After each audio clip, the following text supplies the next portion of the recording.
The next culture that we can tackle is going to be the Chinese culture, and there's really mainly two figures that I kind of want to touch on in the Chinese culture. Those two figures would be Nizha and Wukong. A lot of historians believe that Nizha came as a byproduct from stories of Krishna, right? Nizha was in his mother's womb for 3 years, similarly to how Christ was in the tomb for 3 days. After Nizha's birth, there was all of these different sages that were basically saying that Nizha was a destroyer of sorts, and in reality Nizha was actually a hero. And so what happens is Nizha goes to the bottom of the ocean to fight Ao Kuang. There's like a whole bunch of stuff that happens to lead up to this, including Nizha slaying Ao Kuang's son. But anyway, Nizha gets to the bottom of the ocean to fight Ao Kuang, which is the dragon of the east and the dragon of the eastern waters.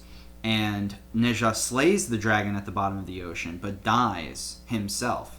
And ultimately then is reborn. And when he's reborn, he has these new weapons. One of them are these golden rings. The rings, of course, are to epitomize all of creation and the continuation of life and existence in and of itself.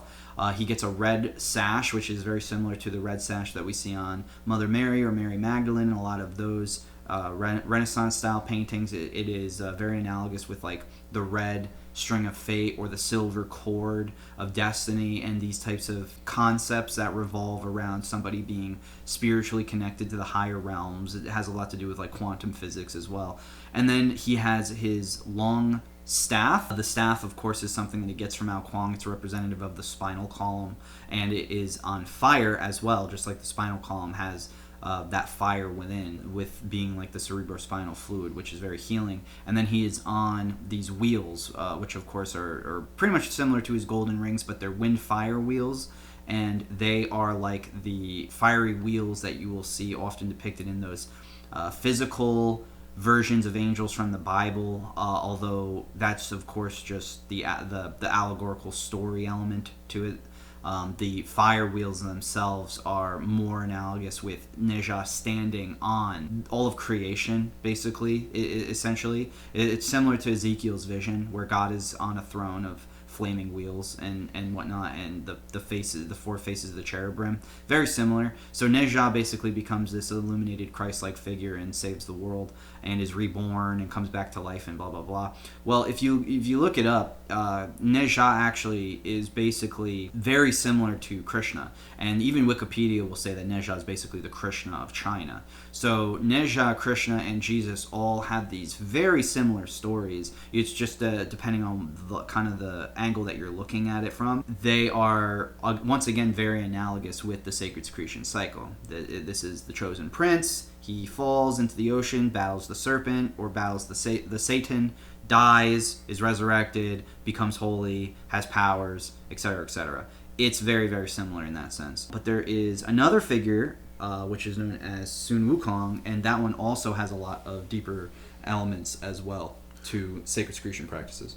So is where Nizha is primarily related to, I guess, what you could call traditional Chinese mythology, which is kind of not the best term because China, like Japan, has a very, very rich folklore tradition, and that's a main source of the local religious practices. It varies a lot depending on the region that you're in. And Sun Wukong is one of these figures where he started off as sort of a folk tradition or a folk deity, and then over time he got more popular, and then he was eventually a character in one of the great Chinese classic novels.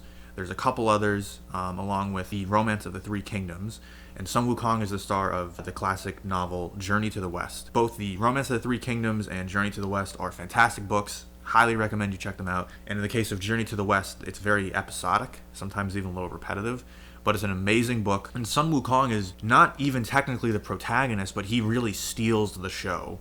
I guess he's technically the deuteragonist of that, and the protagonist is a monk named Tripitaka. And it is his job in the book, Sun Wukong's, to protect Tripitaka on his journey to the West to retrieve sacred scriptures. And the reason that Sun Wukong is so popular, I think, is one, he's kind of hilarious, honestly. Two, he's very savage. And three, he's that rogue character. And he even is a little more brutal than some of these other rogue characters that you've seen. And the reason that I think those things play so strongly in the book and the people resonate with them so much is because for when this came out, this was the 16th century China, so when this came out, to have a character like that reacted and did things in a very human way was not really common at all. And it was something that people could relate to, even if he's a little bit loose in the head. He's got a few screws loose, to put it mildly. But he represents in this story, in a sense, the mind, both the lower and the higher mind, because his whole character is he's born as a magic monkey from cosmic forces, more or less. And he eventually has a sort of identity crisis, an existential crisis as he gets older, and he goes off and he learns under a Taoist master how to attain immortality, and then ends up getting into a whole bunch of escapades and misadventures and pissing off various gods and sages and Buddhas even.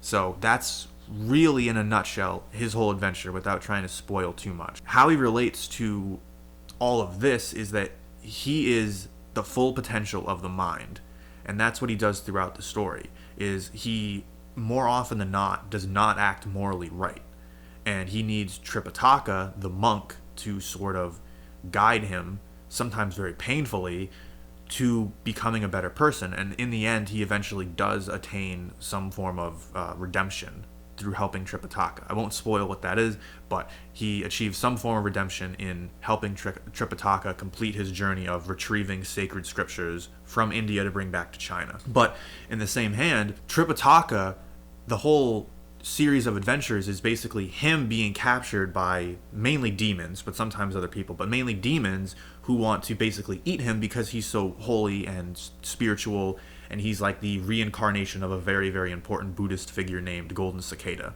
who was one of the chief disciples of the Buddha himself. But without Sun Wukong, Tripitaka would have died many, many times over in the book.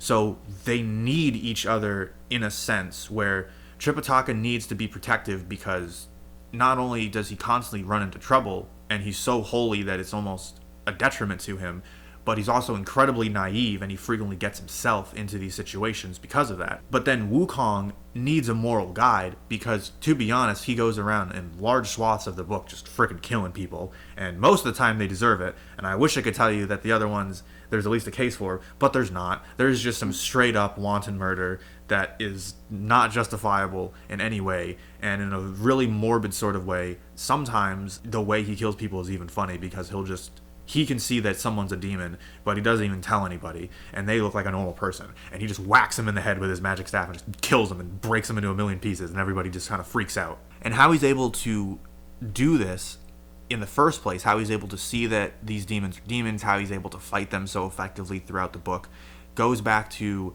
his Taoist training and how he attained immortality, because he's actually immortal on a few different layers, which is really weird, but that's kind of how it works a lot of the time in these Chinese stories. So originally he achieves immortality from a Taoist sage. So basically he learns the right stuff. I don't know. It's very vague. He's given the secrets. That's basically what it says. The Taoist master whispers secrets into his ear, and then suddenly he understands everything. And this is how he attains his first form of immortality.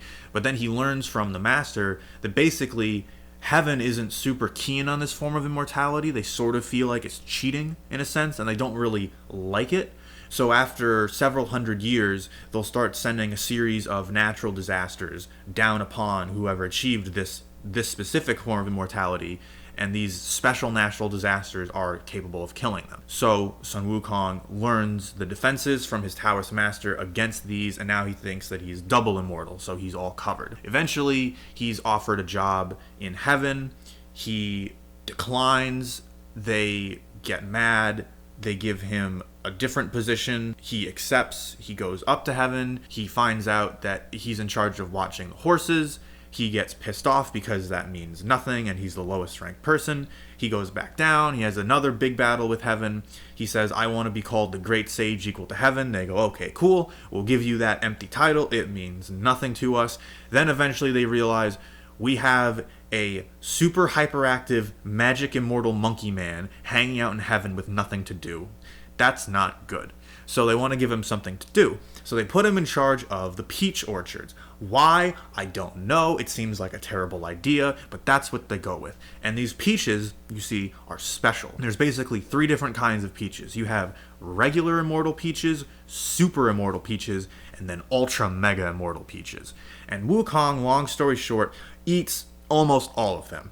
And then eventually, these ladies come by to get some peaches for this big shindig heaven party. And they're like, hey, we need some immortal peaches. And the guy outside of the orchard is like, well, I'm sorry, but the orchard watcher, Sun Wukong's not here right now. And they go, okay, well, can't we just go in and get the peaches for the party? And he goes, okay, sure. So they go in. Wukong is hiding somewhere in its very tiny form because he can do that because he's magic. And he overhears them.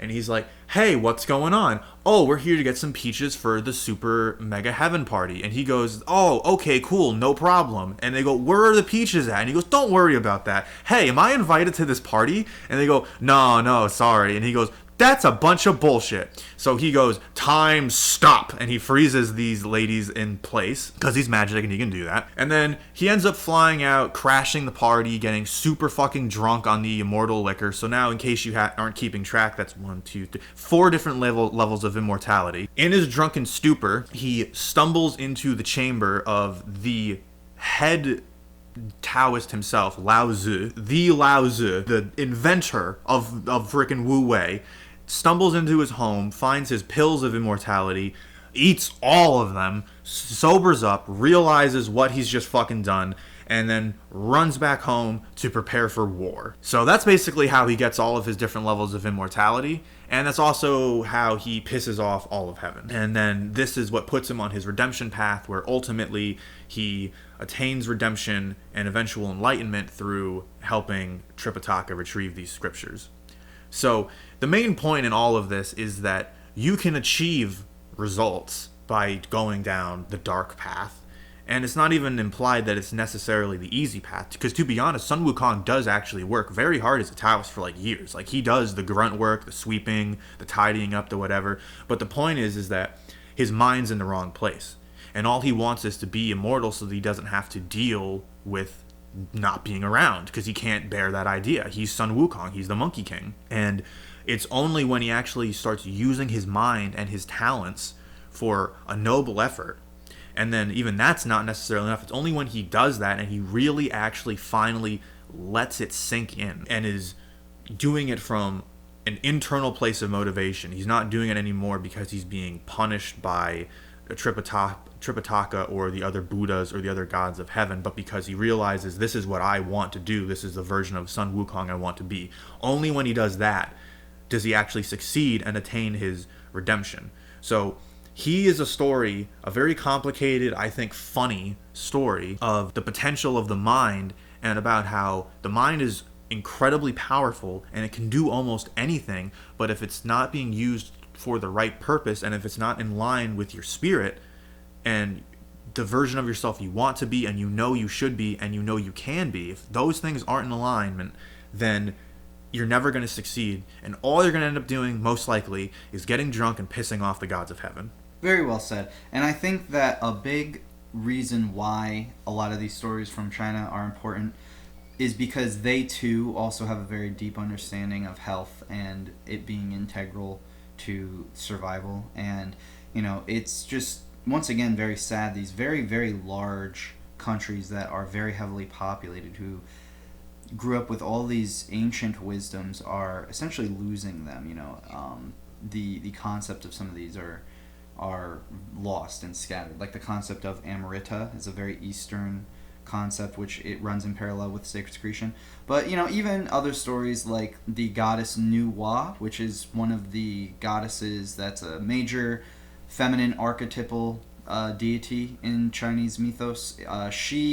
Nuwa is a snake demon. Not a demon, but she's like this woman who is half snake, half female, and she has a wide variety of magical powers. And oftentimes she is in charge of karma, in a sense, where she delivers a lot of karmic retribution to people for their wrongdoing. So we see a lot of different parallels in Chinese mythologies and storytellings. They even have their own zodiac, which once again runs perfectly in parallel with Western zodiatry as well, starting with Aries being the rat and Taurus being the bull, etc., going all the way to the pig, which is Pisces, both of which start with Pi. It's very interesting, again, very wonderful culture. Love that there is so much to kind of break down and learn from China, and that is, again, one of the key players in understanding even deeper sacred secretion related truths.